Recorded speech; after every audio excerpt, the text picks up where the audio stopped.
Hello friends, আমার আরও একটি মিনি ব্লগে তোমাদেরকে স্বাগত। তো দেখো, এই প্রথমবার আমি রাকেশকে ছাড়া একাতেই বাবিকে নিয়ে হসপিটালে গেলাম। তো দেখো, ওই দিকটাতে রাকেশ দাঁড়িয়েছিল, হাত নাড়ছিল, আর তারই মধ্যে আমি বাসে উঠে অনেকটা চলেও এসেছি। আর এই অফিস টাইম সকালবেলা বলে কত ভিড় দেখেছো রাস্তাঘাটে, আর আমি এখানে একটা কিছু বকবক করতে করতে যাচ্ছিলাম। আর তারপর দেখো, আমি চলে এসেছি হসপিটালে। আর এখানে হসপিটালের এখানে অ্যাকোরিয়ামের মধ্যে এই যে দেখো এগুলো রেখেছে, বড় বড় পাঙস মাছগুলো, সাদা পাঙস, বড় কালো পাঙস, এগুলো রেখেছে। তো ওগুলোই দেখছিল বাবি আর কি এসে। আর বাবি দেখো এদিকে ওই এর ওপরটাতে উঠে গিয়ে একটু খেলছিল, আর আমি এখানে একটা ছোট্ট রকম ক্লিপ নিয়ে নিচ্ছিলাম। আর তারপর বাবির একটা ফ্রেন্ড হয়েছে, ওরা দুজনে মিলে বেশ এখানে মজা করছিল। আর তারপর আমাদেরকে চেক আপের জন্য ডেকেছিল।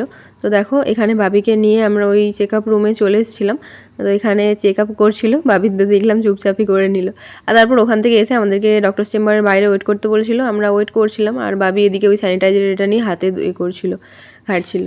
তো ডাক্তার দেখানো হওয়ার পর আমি যখন বাড়ি আসছিলাম, তো তখন দেখলাম এই যে কাঁচের বিল্ডিংয়ে কীভাবে কাঁচ লাগানো হচ্ছিলো, এখানে নতুন কনস্ট্রাকশন বিল্ডিং। তো ওটাই তোমাদের সাথে শেয়ার করছিলাম। তারপর বাড়ি এসে আমরা এখানে চামুড়ি খাচ্ছিলাম। আর ঠিক আছে, আমরা ততক্ষণ চামুড়ি খেতে থাকি, আর তোমরা আমার চ্যানেলটাকে সাবস্ক্রাইব করতে থাকো।